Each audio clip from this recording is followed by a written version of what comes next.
Welcome back to the Caribbean Basin Power Authority channel.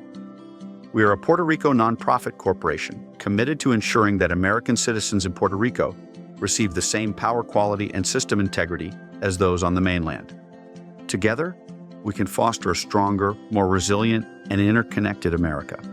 These cables share energy between countries, and this one, stretching from the United Kingdom all the way to Denmark, is the longest ever constructed. Several more have already been built, and there are more planned all over Europe. And Europe intends to soon become home to the world's first supergrid. That's a system where energy is transmitted between continents, depending on when and where it's needed, like Puerto Rico and the mainland of the United States. We are going to share with you why the entire world is already building these undersea power cables, and that it makes a lot of sense. Nowadays, with the rise of offshore wind farms and other natural energy sources, many of these cables also go the other way, transferring power and energy from one country to another. In 2019, there were 82 connections between the European Union and 10 neighboring countries, spanning 22 borders. But this is only the beginning.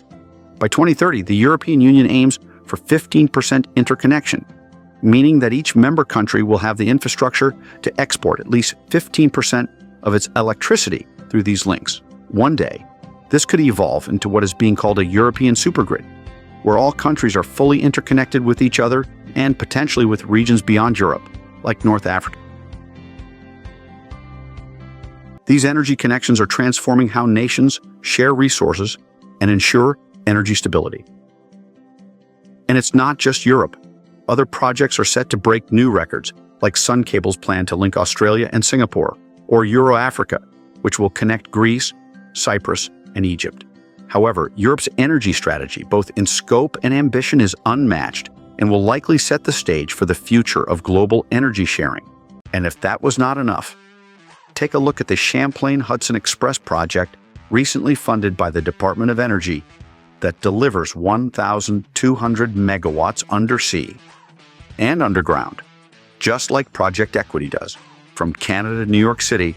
2 cables about the size of my fist. That's going to carry enough power for over 1 million residential customers. It's the longest underwater underground transmission line connecting clean hydropower from Quebec all the way to Astoria, Queens, and New York City to help transition away from fossil fuels. And over the first 10 years of the project will reduce carbon emissions by 37 million metric tons. Imagine 1,200 megawatts over 600 miles underwater to reduce fossil fuel and improve the environment, funded by the federal government. It makes you have to ask, why are American leaders discriminating against the exact same service for Puerto Rico, where we need it to save American lives, while we improve the environment? So, this makes one ask, what is America doing with undersea power cables to shore up Puerto Rico's power system? This chapter highlighted how global energy sharing is transforming nations through undersea cables, while Puerto Rico remains isolated. Stay tuned for our next chapter, where we dive into the technology behind undersea cables and explore their reliability,